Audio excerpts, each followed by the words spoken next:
C'est bon. Bonjour. Bonjour à tous et bienvenue dans ce webinaire ACEMIS. Nous sommes très heureux de partager ce moment avec vous. Il est 10h30 et 15 secondes. On a plus de 200 inscrits. Tout le monde n'est pas encore arrivé.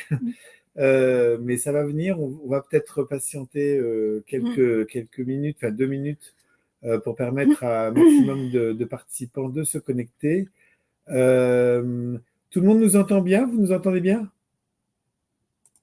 Vous pouvez répondre. Il y a un chat participant à droite. Je ne sais pas si tout le monde est habitué au webinaire, mais vous pouvez mettre des messages dans le chat participant et on notera toutes les questions au fur et à mesure. Merci pour le son, c'est parfait. Et donc, oui, au fur et à mesure, vous pouvez poser vos questions dans le chat participant et on y répondra à la fin. On a prévu du temps. Si on est rigoureux, ça devrait marcher. Voilà. Il nous reste une petite minute. OK pour le son, c'est parfait. Vous voyez bien l'écran sans problème? C'est bon. C'est bon. On va pouvoir commencer. On attend peut-être encore une petite minute. Oui, on démarre à 32. On démarre à 2, ouais, enfin, dans 30 secondes. Voilà. On va co-animer ça avec Caroline qui est à côté de moi, mais on va se présenter évidemment. Voilà, ça monte, les participants. On regarde la jauge. Et donc, on va commencer sur ce sujet passionnant qui nous occupe depuis de nombreuses années. C'est ça. Allez, on est parti. Caroline, je te laisse à toi l'honneur. Super, merci Frédéric.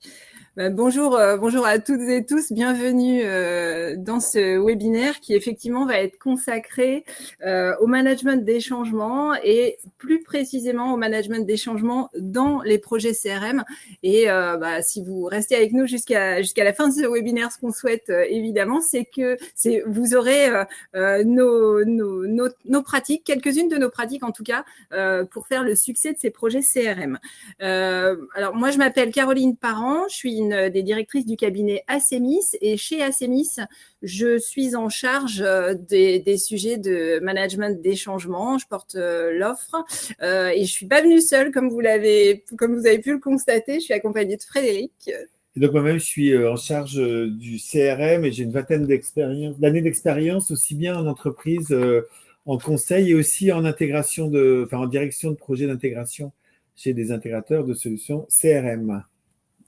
Voilà, donc on va démarrer, on est ensemble pendant 1 heure et comme l'a dit Frédéric au premier connecté, on vous invite à mettre vos questions sur le fil, sur le chat participant et puis on a prévu d'y consacrer un temps en fin de présentation. Quelques mots sur ACEMIS pour celles et ceux qui ne nous connaîtraient pas encore. Donc, ACEMIS est un cabinet de conseil et de formation coaching. Nous sommes une filiale du groupe Noventia. Nous sommes localisés à Paris, mais aussi en Belgique et au Luxembourg. Et surtout, notre domaine d'expertise, c'est la transformation par l'expérience client. Ce qui est important, c'est que par client, on entend vraiment le sens client au sens large, c'est-à-dire, bien sûr, les clients tels qu'on les connaît tous, mais aussi les usagers, les utilisateurs, les patients, les donneurs, les bénéficiaires et aussi, sans oublier, c'est important, les salariés, les collaborateurs. Dans nos modes de fonctionnement chez ACEMIS, on chausse vraiment les lunettes des clients et c'est notre mode d'intervention dans chacune de nos missions. On met les lunettes du client et on se demande ce que vont vivre les clients. En découle à ce moment-là des sujets d'organisation, des sujets de parcours, des sujets de process. Et c'est vraiment la façon dont on opère nos missions. Pour faire ça, on a un certain nombre d'offres que vous voyez ici. Donc, bien sûr, l'offre expérience client avec quelques-unes de ses déclinaisons. On intervient aussi sur des missions de relations clients omnicanal. On intervient aussi sur des sujets un petit peu plus outils CRM et digital. Et d'ailleurs, si vous avez bien suivi les présentations, Frédéric porte l'offre CRM. Et puis, on a 3 offres qu'ici, on qualifie de plus humaines ou soft. C'est l'expérience collaborateur, l'offre culture client, où, pour tous les sujets plus de transformation culturelle et managériale, et puis toute la partie management des changements qui revêt vraiment l'accompagnement des transformations structurelles des entreprises, donc des gros programmes de transformation, ou alors un sujet de réorganisation, ou alors, et c'est ce qui nous intéresse aujourd'hui, l'accompagnement des changements dans le cadre de changements d'outils, et plus précisément l'outil CRM. Aujourd'hui, on va principalement se parler de management des changements dans le cadre de projets CRM. Je précise aussi que côté CRM, donc bien sûr là on va se parler de change avec Frédéric, mais dans notre offre CRM on ne fait pas que ça. On peut aussi être amené à intervenir sur des sujets de cadrage, des sujets d'aide au choix d'un outil, de la MOA, des missions assez classiques d'assistance à maîtrise d'ouvrage depuis la conception jusqu'à la recette. On a une offre CRM qui est très étoffée sur tous les sujets et tous les outils de CRM. Alors, ce qui est important pour démarrer cette discussion, c'est que donc Acemis, c'est un cabinet qui existe depuis une vingtaine d'années. Comme on accompagne des transformations, on est tous des experts du change et on s'est forgé un certain nombre de convictions et notamment on a eu le temps de se demander ce qui faisait le succès des transformations et surtout l'engagement des collaborateurs dans les transformations. Et c'est pour ça que vous allez m'entendre parler de management des changements. On a la conviction que on ne se parle pas d'un changement, mais plutôt des changements, même si là on va beaucoup se parler de transformation, de mise en place d'un outil. Oui, c'est le changement, c'est l'outil, mais en vrai, ce qu'on sait, parce qu'on a cette expérience-là, c'est que ça se décline en une multitude de changements de différentes natures, de différents types, et finalement c'est l'ensemble de ces changements qu'il faut accompagner pour l'ensemble des populations, et c'est ce côté sur mesure de l'accompagnement qui va faire le succès de la transformation. Autre chose, et c'est vrai que on tient à parler de management des changements et non de conduite des changements, parce que derrière le terme de management, il y a ce côté anticipation, il y a ce côté proactif. Et c'est vrai que nous, notre conviction, c'est que plus on démarre tôt l'accompagnement des changements, et meilleur sera cet accompagnement parce que on va pas subir les changements, on va au contraire les accompagner de façon très proactive et on va être en mesure d'anticiper les réactions des collaborateurs pour vraiment trouver les meilleurs leviers pour les accompagner.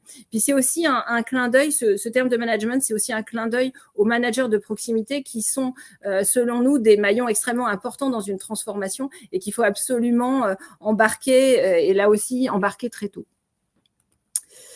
Oui, ce sujet des managers de proximité, on y reviendra à plusieurs reprises, parce que c'est vraiment un de nos enseignements depuis les 50 projets qu'on a pu accompagner depuis quelques années. Ils sont souvent oubliés dans l'expression des besoins et ils sont vraiment complètement clés dans la réussite, mais on y reviendra. Alors aujourd'hui, au programme, on va surtout parler parce que les projets CRM recouvrent différentes réalités. On a choisi aujourd'hui avec Caroline de vous parler du management des changements, en particulier sur les forces de vente, parce qu'il y a vraiment des très gros sujets à traiter sur ces projets-là. Et dans d'autres webinaires par la suite ou dans d'autres communications, on traitera aussi d'autres projets, notamment les services clients où les enjeux sont différents. On est plus sur la simplification des postes de travail, sur la prise en compte de l'expérience client. On a aussi des changements à traiter dans les projets de marketing automation, de marketing digital, parce qu'on a des nouvelles pratiques liées à l'automatisation, liées aussi à la prise en compte de l'expérience client. On accompagne aussi des changements dans les projets de corps modèle. On a très souvent dans les projets CRM l'idée de mutualiser les outils, soit pour des projets multi-régions, multi-filiales ou multi-pays. On a fait beaucoup de projets internationaux et donc ça demande d'autres logiques. Et puis évidemment, il arrive des projets, et parfois ça prend du temps, c'est l'outil, mais où on trouve tout. C'est-à-dire dans le projet CRM, on a les forces de vente, le marketing, les services clients, les filiales, les pays qui partagent le même outil. Et là, vous imaginez, que le management des changements est particulièrement important. Mais aujourd'hui, on va se focaliser, on peut pas tout traiter en 50 minutes, ce serait beaucoup trop long, donc on va feuilletonner les sujets, on va faire une petite série avec quelques saisons, et donc on commence aujourd'hui avec les forces de vente. Alors, déjà, pour rentrer en matière, pourquoi c'est important de manager les projets, les changements dans les projets CRM?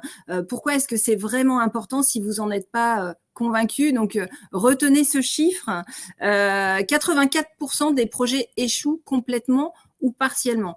Dans partiellement, ce qu'on entend dans partiellement, c'est soit ils dépassent le budget, soit ils sont en retard, soit finalement on est parti avec une feuille de route très importante et à la fin on met pas en œuvre toutes les fonctionnalités qui étaient prévues au début.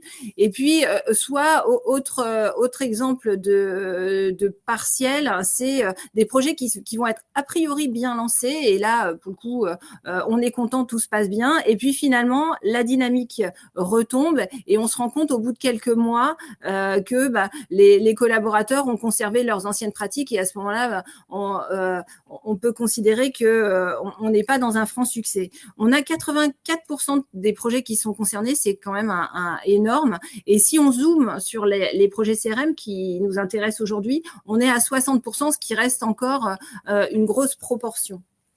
Oui, alors quand on parle d'échecs, ces chiffres peuvent paraître énormes, mais il y a plusieurs types d'échecs.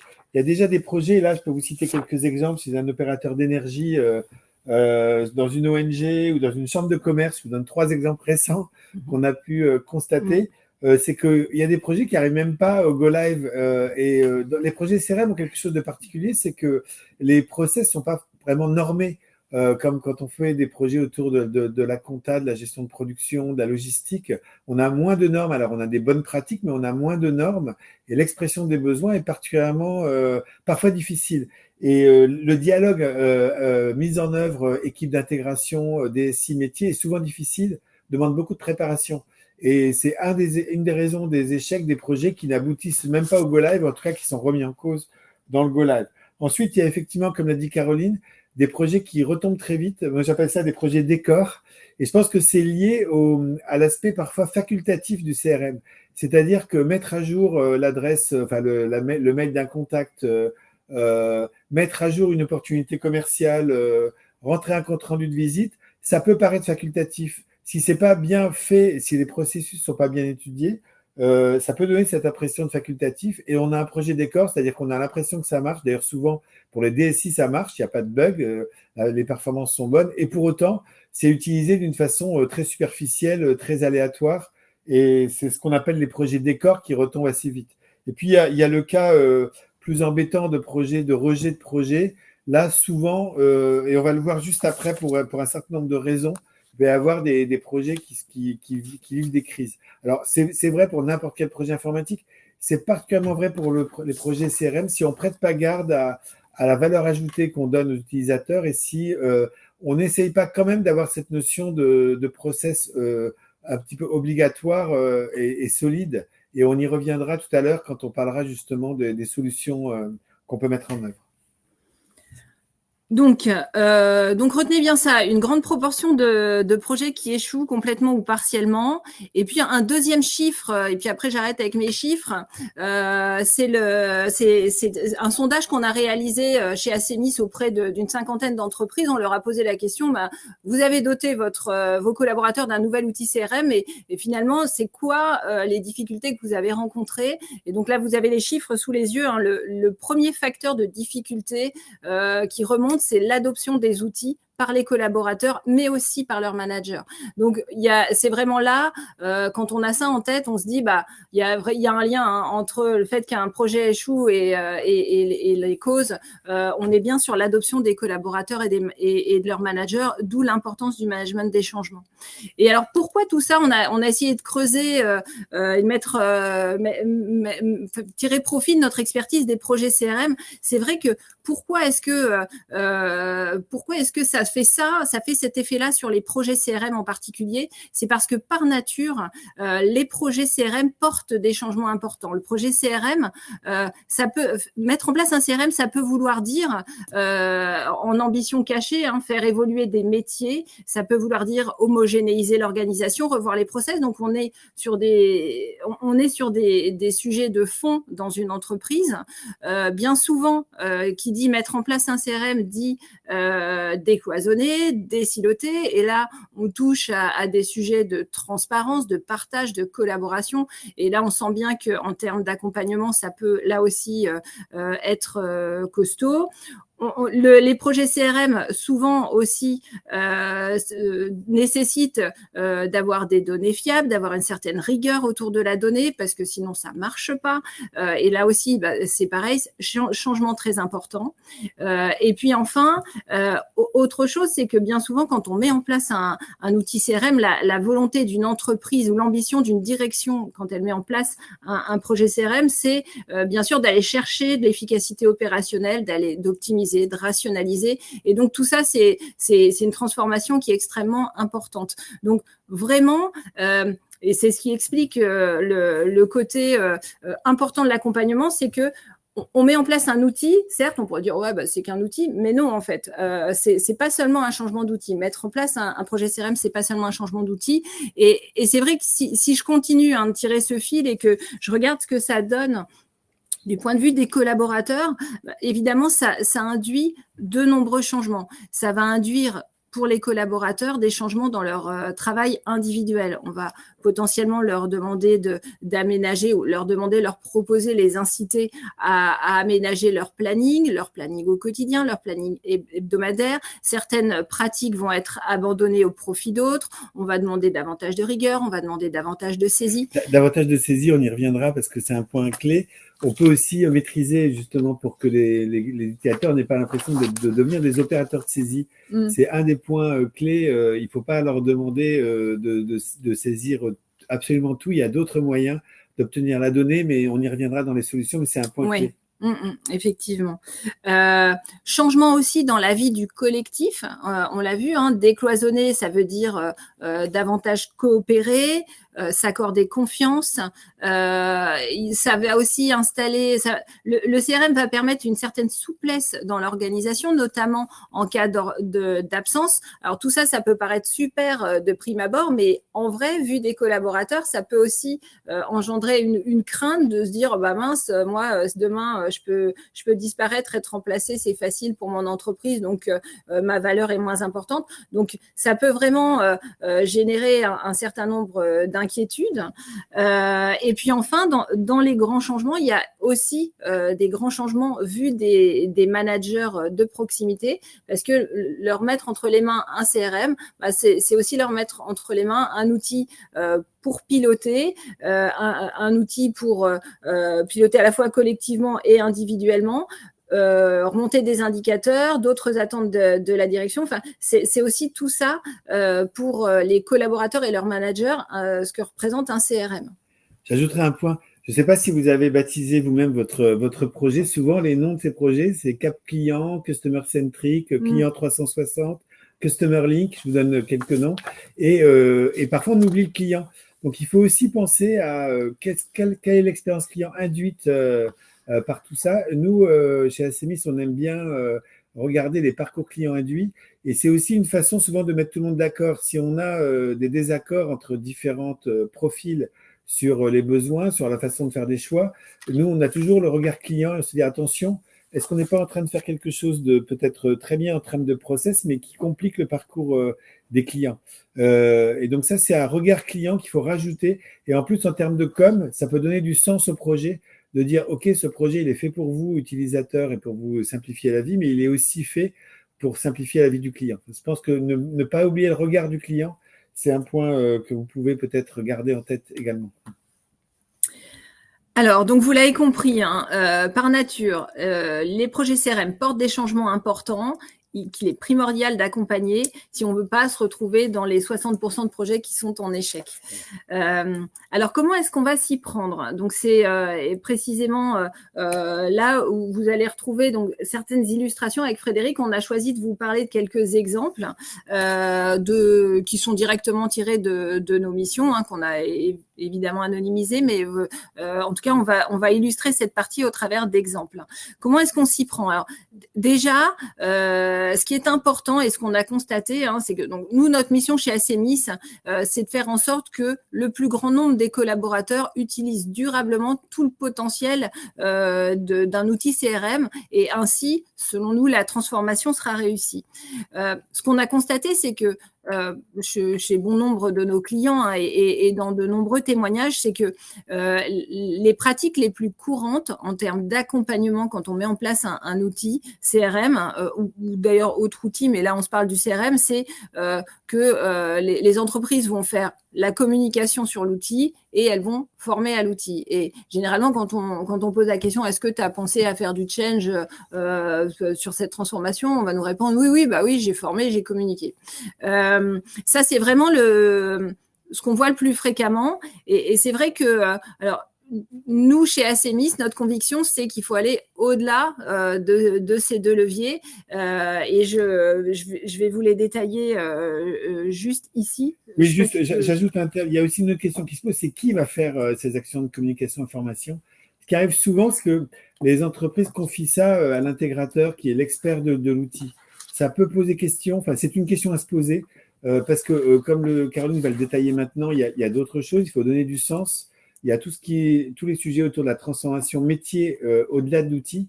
Et donc, on peut s'interroger sur qui doit faire ça, aussi bien en interne qu'en externe, pour avoir un peu de distance par rapport à l'outil. Nous, on pense qu'une communication, une formation uniquement centrée sur l'outil n'est pas suffisante.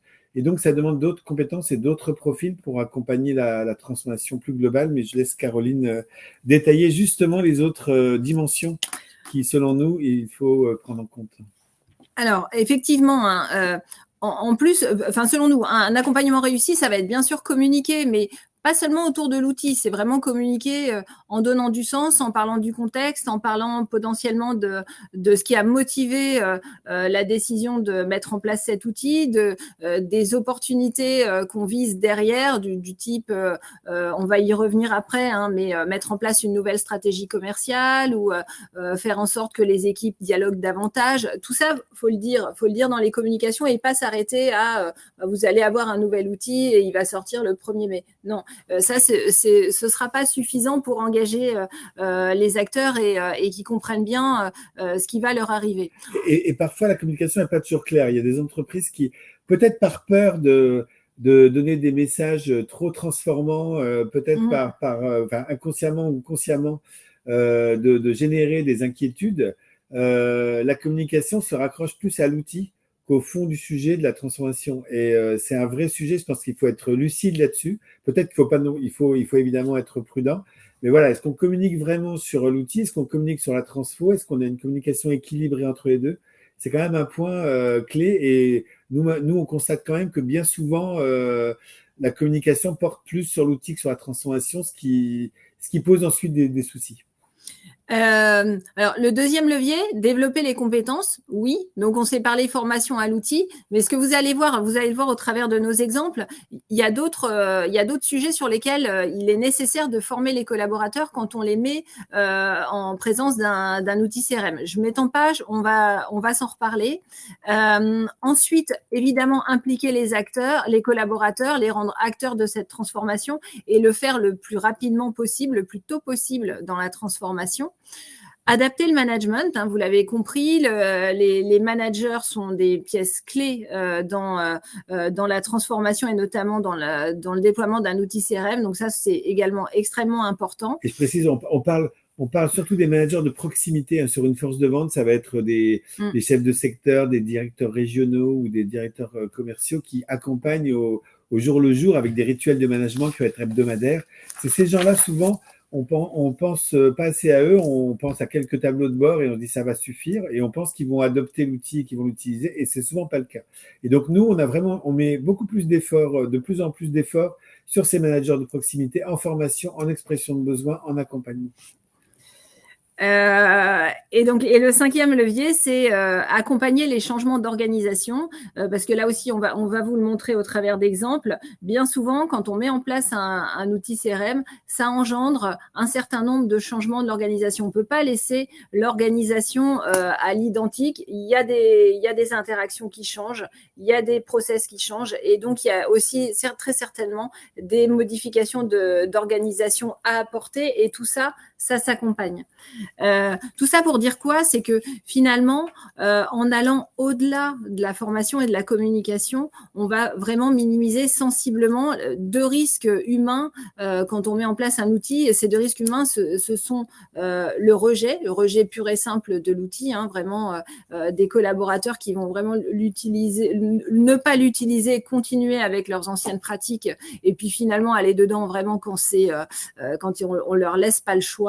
Et puis l'utilisation dévoyée, là c'est pareil, c'est peut-être même un petit peu plus difficile à détecter, c'est-à-dire je l'utilise mais mal, je me fais mes petites pratiques dans mon coin, et finalement on n'utilise pas à ce moment-là l'outil CRM avec tout son potentiel.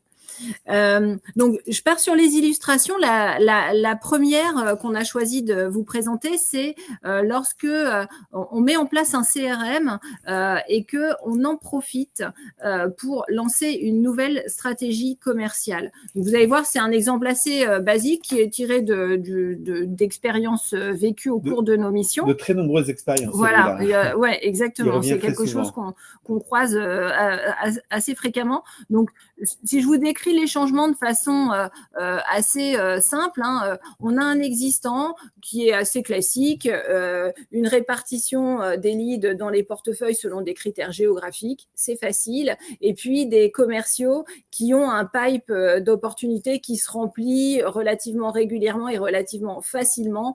J'ai pris l'exemple d'un formulaire web qui alimenterait le pipe des commerciaux. Enfin, vous voyez, quelque chose d'assez simple, et finalement nos commerciaux, on peut les qualifier d'éleveurs. Ils sont sous le pipe, ils prennent les opportunités et ils les travaillent.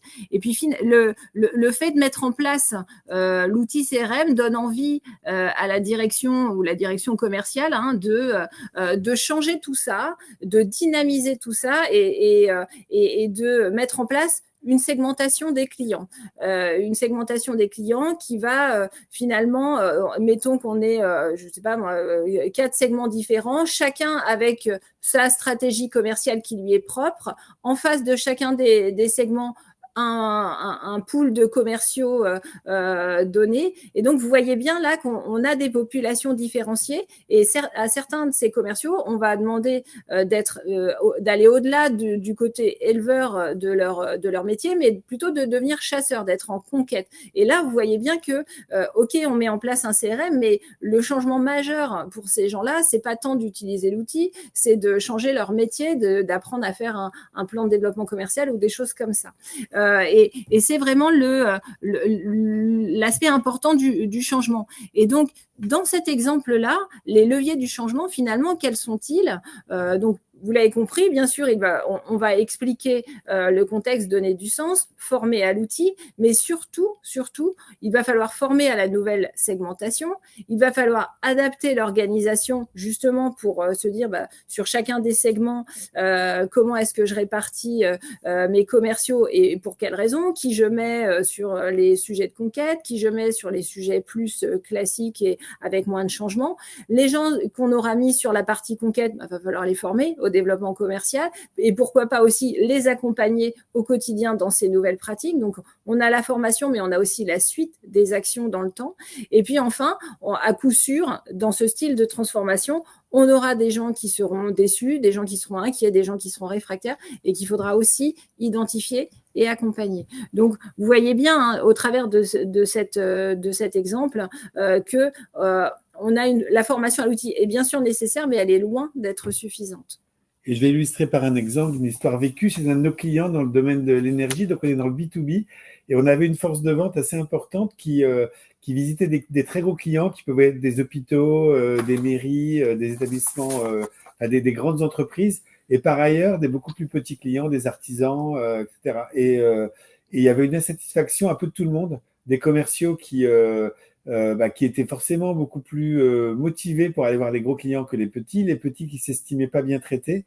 Et là, avec un double regard d'ailleurs, parcours client, expérience client et interne, avec notre client, on a décidé de changer complètement la segmentation en disant les commerciaux maintenant vont visiter que les gros clients et par contre les petits clients vont être traités par un service à distance qu'on a complètement créé de toutes pièces, hein, donc avec une entité sédentaire qui suivait les clients aussi bien pour le commercial que pour la gestion que pour la prévente. Donc il y a eu un suivi bout en bout des petits clients et un recentrage des commerciaux sur les gros clients. Alors ça, c'était un projet, vous allez me dire, c'est pas forcément un projet CRM, on n'a pas forcément besoin d'outils. Si quand même, parce que c'est pas les mêmes process, il faut pouvoir gérer les portefeuilles. Quand il y a un nouveau client, il faut pouvoir décider si c'est un gros ou un petit. Et donc, on a mis en place, on a eu ce projet de segmentation, de réorganisation. On a eu ce projet de mise en œuvre des outils, aussi bien pour la force de vente que pour le nouveau service client à distance. Et ça a été une vraie réussite à tous les points de vue, c'est-à-dire que les commerciaux ont eu le sentiment d'être meilleurs par rapport aux gros clients et le chiffre d'affaires a plutôt augmenté. Finalement, les petits clients, il y a eu quand même un point important. D'ailleurs, quand on dit management des changements, il faut penser aussi à l'impact sur les clients. En l'occurrence, il a fallu décider comment on communique vis-à-vis d'eux, qui communique. Ça a aussi fait partie du plan de management des changements. Et ensuite, le service client, il est monté en puissance. Il a fallu former les collaborateurs. Alors, il y a eu des recrutements, il y a eu des collaborateurs formés. Je reviens sur ce que disait Caroline sur l'acquisition de compétences. C'est pas pareil de gérer une relation à distance. Ça s'apprend, c'est un métier. Il faut un superviseur. Et donc, ça a été une réussite parce que finalement, au bout d'un moment, alors ça a mis du temps, il y a eu une trajectoire, mais au bout d'un moment, les petits clients aussi ont été contents et même le chiffre d'affaires sur les petits clients a augmenté. Donc, c'est du bénéfice. Et là, on voit bien que c'était vraiment un projet. Certes, il y avait un outil, il y avait même plusieurs outils parce que sur le service client à distance, il y a eu besoin de téléphonie, de gestion de mail, etc. Donc, il y a eu un écosystème de solutions à mettre en œuvre. Et en tout cas, satisfaction des commerciaux, satisfaction du nouveau service client et satisfaction des petits et des gros clients et satisfaction de l'entreprise parce que augmentation du chiffre d'affaires. Je vous raconte une belle histoire. Hein. Évidemment, il y a eu quelques écueils et quelques difficultés à surmonter, mais au final, c'est quand même ça le résultat au final. Et là, on est vraiment dans un exemple d'une transformation appuyée sur un projet et on est dans la bonne pratique. Très bien. Donc, effectivement, première illustration, vous voyez, on l'a appelé revoir l'organisation collective, c'est que, en effet, on met en place un outil CRM et finalement, ce qui prévaut, c'est vraiment la remise à plat de l'organisation d'ensemble. Deuxième illustration, c'est un cas que vous devez aussi certainement connaître si vous êtes très familier avec les projets CRM force de vente, c'est le sujet du décloisonnement. Certaines fois, donc dans certaines missions, on accompagne la mise en place d'un CRM vraiment avec une dimension forte de la partie décloisonnement des équipes. Le cas le plus classique, c'est lorsque on met en place un outil CRM et que on part d'un existant où les équipes marketing et les équipes de vente travaillent finalement chacune dans leur coin, très en silo. Le cas le plus extrême, c'est qu'elles se connaissent à peine. Et le cas le plus fréquent, c'est que finalement, on a des équipes marketing et vente qui se font pas confiance, qui ont tendance à critiquer le travail de l'un de l'autre. L'équipe marketing se dit je génère des leads et ils sont pas exploités à leur juste valeur par les équipes de commerciaux. Et puis réciproquement, on a les commerciaux qui se disent ouais, ils m'envoient toujours des leads tout pourris, donc autant que j'aille chercher mes leads moi-même. Donc ça, c'est vraiment l'existant. Et la cible, là aussi, hein, c'est la belle histoire. Hein. La cible, c'est que on se donne comme objectif de mettre en place le CRM pour que ce soit le moyen d'accorder tout le monde autour des données avec une visibilité de bout en bout et que chacun ait la visibilité sur ses propres actions et sur celles des autres. Alors même si j'entends bien les marketeurs n'ont pas accès au CRM, néanmoins on crée une chaîne de coopération entre l'équipe marketing et l'équipe commerciale. Et c'est là qu'on a le décloisonnement. Pour opérer tout ça, donc là encore, communication, formation, c'est important, mais c'est évidemment complètement insuffisant.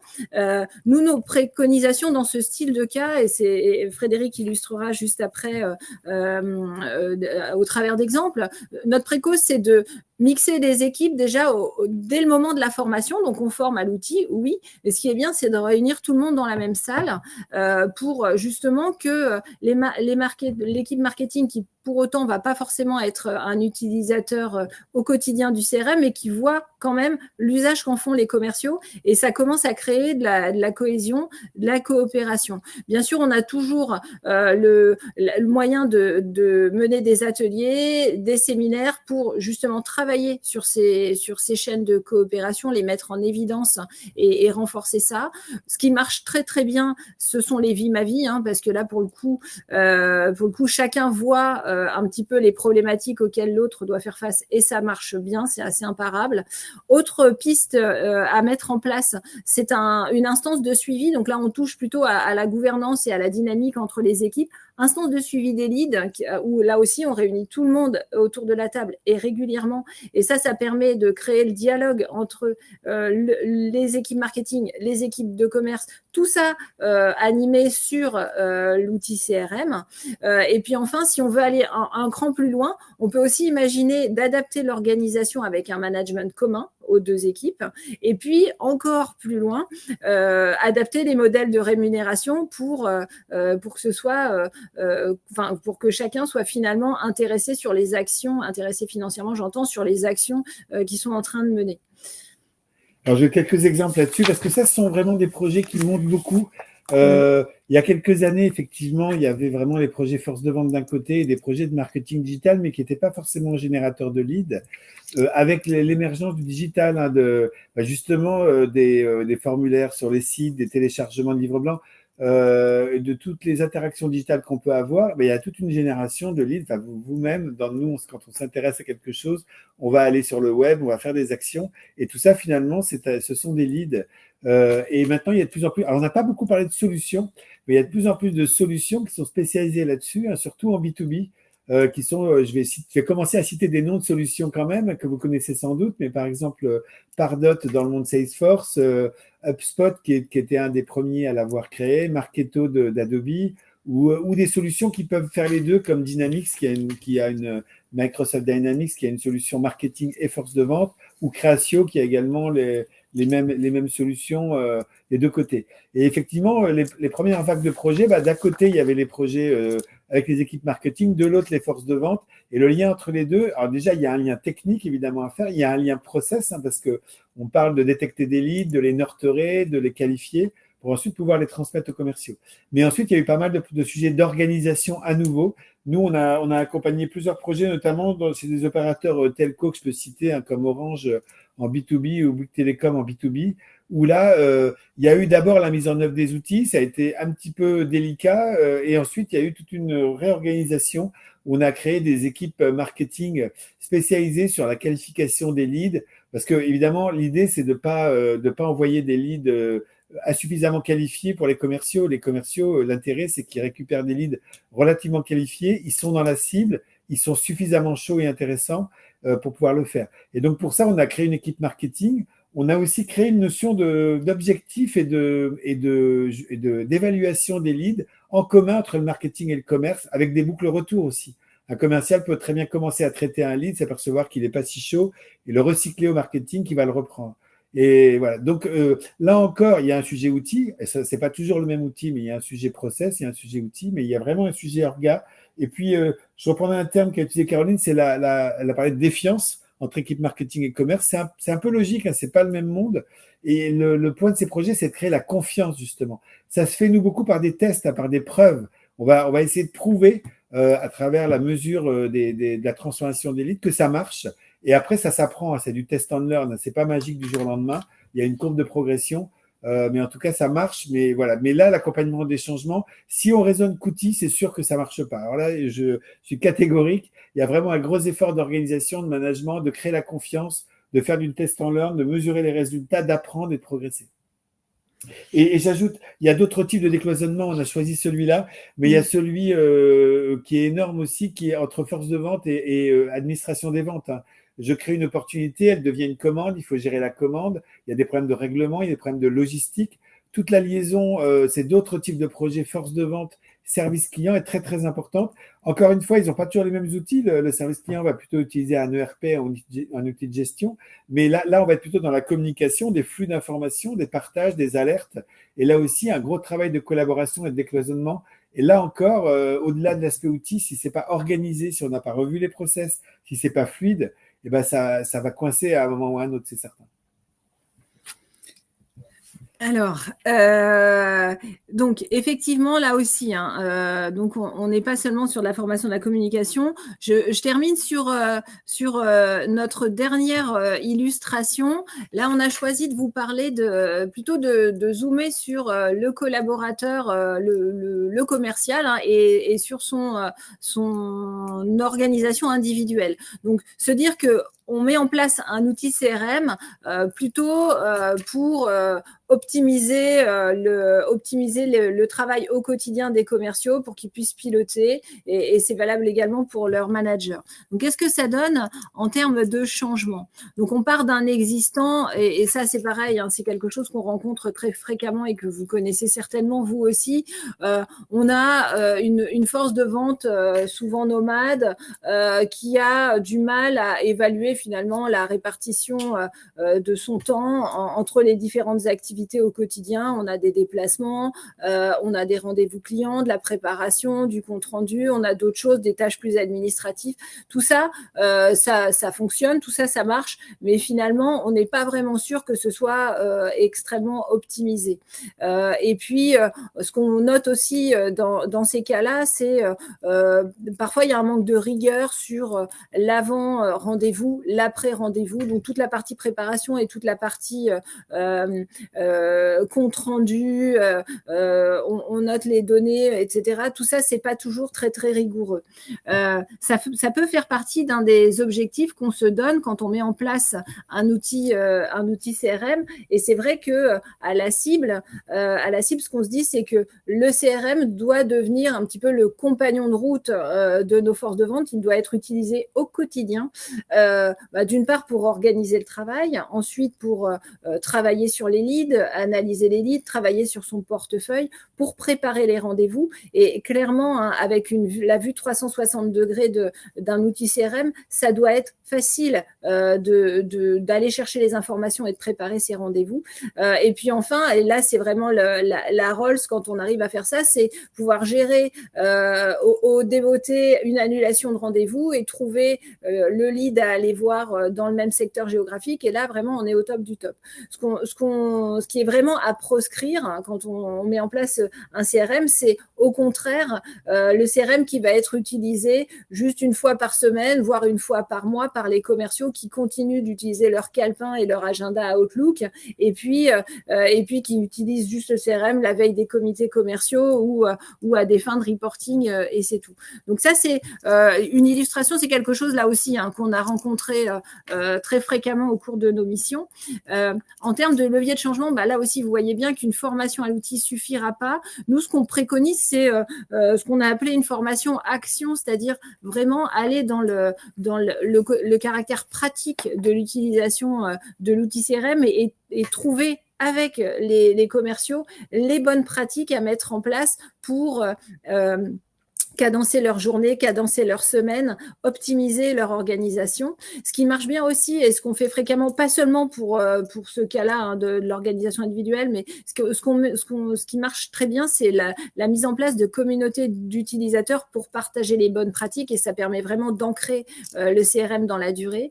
Et puis enfin, un point extrêmement important selon nous, hein, c'est dès la conception, d'être présent avec la casquette management des changements dès la conception, justement pour pouvoir influer sur la conception et pour faire en sorte que l'outil il colle au plus près des usages des commerciaux et faciliter la préparation des visites, la saisie des comptes rendus, tous ces sujets-là, que finalement ce soit pensé dès la conception pour être sûr que que ça plaira aux commerciaux et que ce sera facile pour eux. Autre condition de réussite, c'est bien sûr la dimension management de proximité. On en a déjà parlé plusieurs fois, mais vraiment c'est important que ces managers-là soient embarqués et puis qu'on leur apprenne à utiliser l'outil CRM comme leur outil de management au quotidien, à la fois individuellement dans leur équipe, mais aussi au collectif. Sur ce dernier point, on l'a déjà dit, mais j'y reviens quand même parce qu'il nous tient à cœur. On a vu tellement de projets où finalement les commerciaux savaient parfaitement utiliser l'outil, ils en parlaient entre eux et les managers de proximité étaient beaucoup moins à l'aise avec l'outil ou alors n'utilisaient pas forcément les données du CRM et ça décrédibilise complètement le projet. Alors après, juste j'illustre les propos de Caroline avec 2-3 exemples. Sur l'ergonomie, il y a quand même 2 choses que je voulais dire. Souvent, on a un clicodrome dans les solutions, c'est-à-dire qu'on raisonne process, c'est un peu trop compliqué, beaucoup de clics. Et ça, c'est quelque chose auquel nous, on fait très attention. On arrive même parfois à compter les clics. Autre exemple, la barre de process. Je sais pas, vous avez dû voir ça dans pas mal d'outils CRM. Par exemple, sur la gestion d'opportunités, vous avez une barre avec qualification, évaluation, décision. C'est très séduisant en démo parce qu'on a l'impression d'un process fluide. Par contre, ça peut être hyper contraignant dans la vraie vie, d'autant plus que parfois, vous avez des process d'achat courts, des process d'achat longs. Donc, attention à certaines formes d'ergonomie qui paraissent séduisantes et qui finalement sont lourdes. La deuxième chose sur laquelle nous, on insiste beaucoup, c'est la data. Parce que beaucoup de commerciaux se plaignent de devenir des opérateurs de saisie. À notre sens, il y a une erreur qui est souvent faite, c'est de mettre trop de pression sur les commerciaux pour saisir de la data. Il n'y a pas que les commerciaux pour obtenir de la data. Il y a 3 sources à notre avis. Il y a la donnée qu'on peut déduire d'une autre donnée et toute l'intelligence qu'on peut mettre dans la solution pour déduire des données. Il y a un deuxième point qui se développe beaucoup, c'est d'utiliser des référentiels externes ou en tout cas dans les projets, pas uniquement faire de la migration de données par rapport à avant, mais profiter des projets pour nettoyer et enrichir la solution. Un exemple dans le BTP, d'un de nos clients dans le BTP où on travaillait plus sur les couvreurs. Vous imaginez le métier du BTP, mais il y a 200 000 artisans en France à peu près. Je ne sais plus combien de couvreurs, mais en tout cas, on a travaillé pendant quelques mois en parallèle du projet sur ces données. Et quand on a livré l'outil, les commerciaux ont retrouvé leur portefeuille non seulement avec les données migrées, mais même enrichi, puisqu'on avait trouvé des infos sur les couvreurs qui font du neuf, de la rénovation, le nombre d'artisans, le nombre de chantiers qu'ils avaient fait, etc. Et donc, on a profité du projet pour enrichir encore plus la donnée et donner de la donnée d'hyper qualité. Et aujourd'hui, il y a beaucoup de référentiels externes. En l'occurrence, on a utilisé un référentiel du BTP qui s'appelle Explore. C'est-à-dire qu'au lieu de créer un nouveau compte dans le CRM, on va d'abord le chercher dans Explore et on fait ajouter au CRM et on est sûr que les données sont de qualité et même enrichies.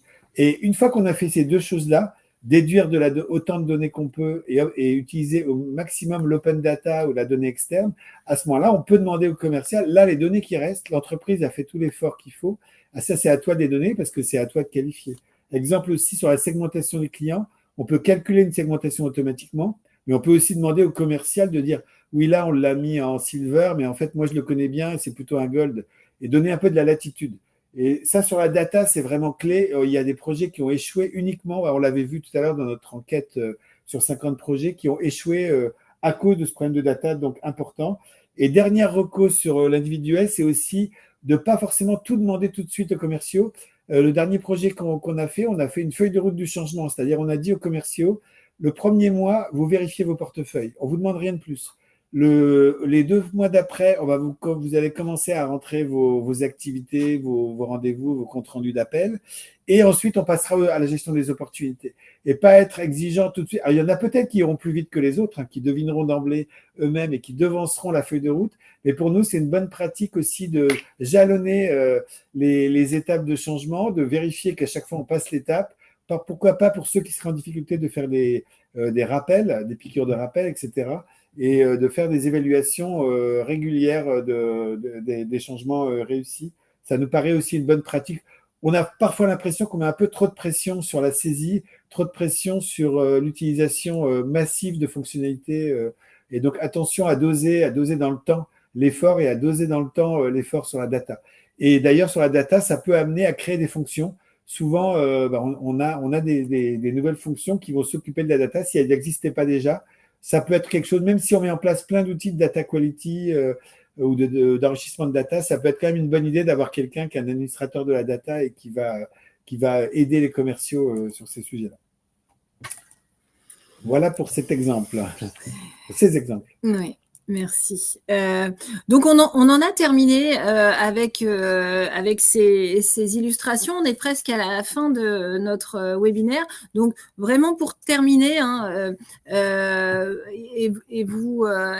et synthétiser un petit peu tout ce qui vient de s'être dit, vraiment les conditions de réussite d'une transformation de ce type-là, c'est de donner les moyens aux collaborateurs de comprendre vraiment ce qui va leur arriver, pourquoi c'est important, pourquoi c'est légitime.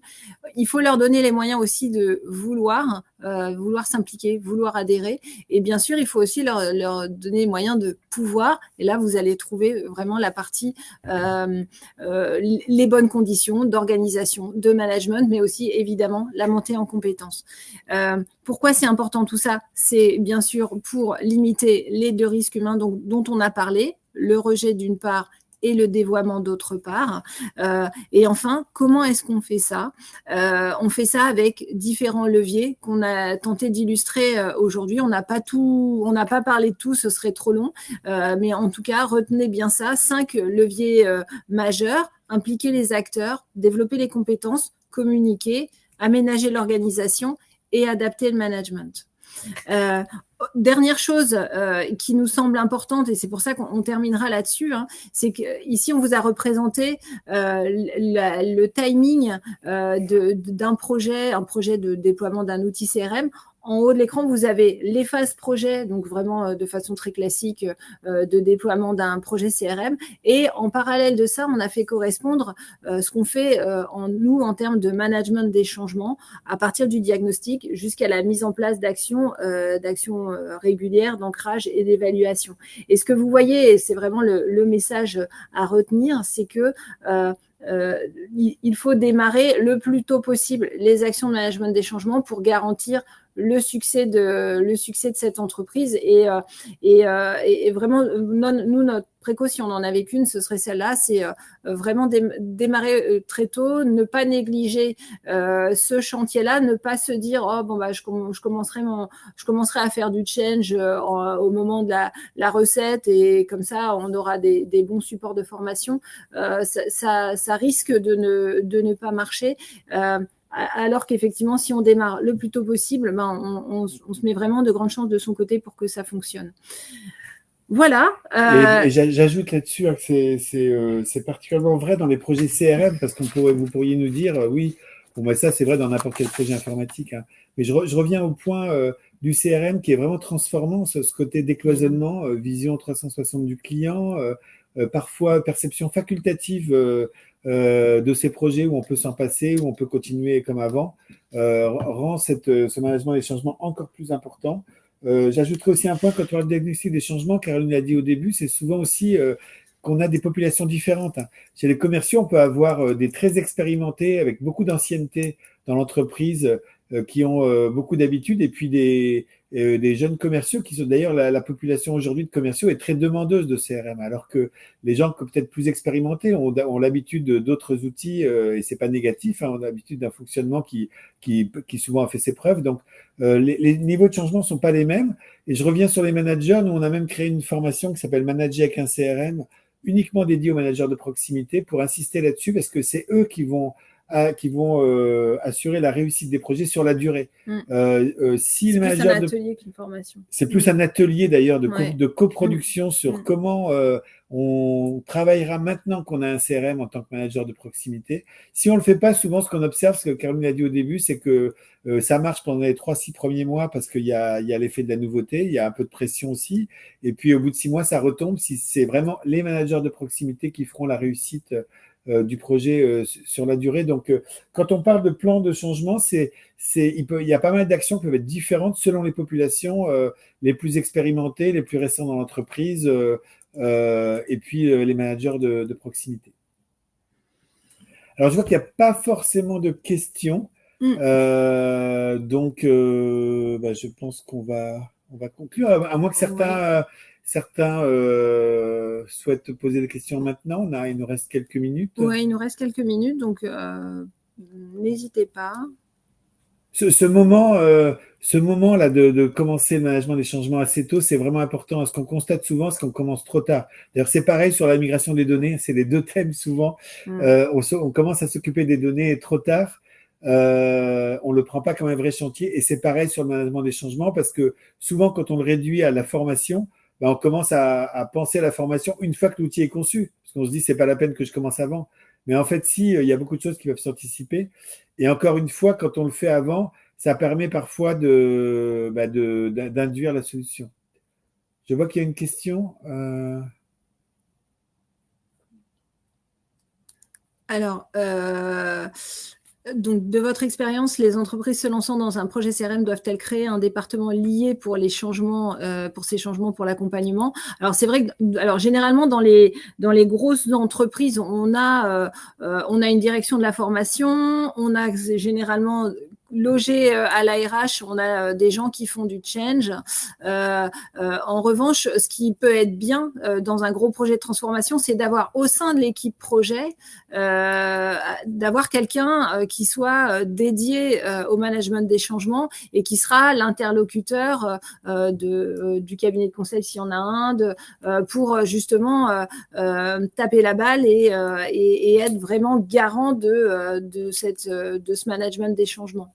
Donc peut-être pas une équipe dédiée si on est vraiment dans une grosse structure, il y a généralement ce qu'il faut, mais par contre avoir dans l'équipe projet quelqu'un qui soit responsable de ça, c'est plus que conseillé, oui. Oui, s'il y a qu'un seul, encore une fois, s'il y a qu'une seule équipe qui porte tout, aussi bien la partie plus technico-fonctionnelle de la mise en œuvre et le management des changements, ça va c'est être quand même négligé. compliqué. Plus l'entreprise est grosse, plus c'est compliqué, évidemment. Et puis même d'un point de vue état d'esprit et rythme aussi, c'est-à-dire que le projet de mise en œuvre, il a son rythme. On peut pas empêcher, même si c'est en agile, il y a des sprints, il y a la phase de recette qui arrive, il y a beaucoup de choses à penser, il y a beaucoup de problèmes techniques, il y a donc, si on est noyé dans les sujets technico-fonctionnels, c'est un peu compliqué de s'occuper, de donner du sens, de gérer les projets métiers. Après, ce qu'on fait aussi, c'est de gérer ça en portefeuille de projets, c'est-à-dire que les projets de segmentation, d'organisation, on en fait des chantiers à part entière. Et finalement, on n'a pas un projet, on a un programme avec quelques chantiers différents. On peut avoir un chantier data, un chantier management des changements, un chantier outils ou plusieurs chantiers outils, hein, si on a un outil marketing et un outil commercial. Donc voilà. Mais effectivement, dans des grosses entreprises, on peut rencontrer des départements dont c'est le métier et on peut s'appuyer sur eux pour le faire. Après, il y a la spécificité des projets CRM qui demandent quand même une expérience particulière. Il y a des résistances particulières. On n'a pas parlé de la crainte du flicage chez les commerciaux, qui est un sujet de management à traiter, évidemment, qui est plus ou moins assumé par le management. Mais c'est un vaste sujet. Oui, c'est un vaste sujet. Mais voilà. Est-ce qu'on a d'autres questions? Déjà, est-ce qu'on a bien répondu à la question d'Arnaud?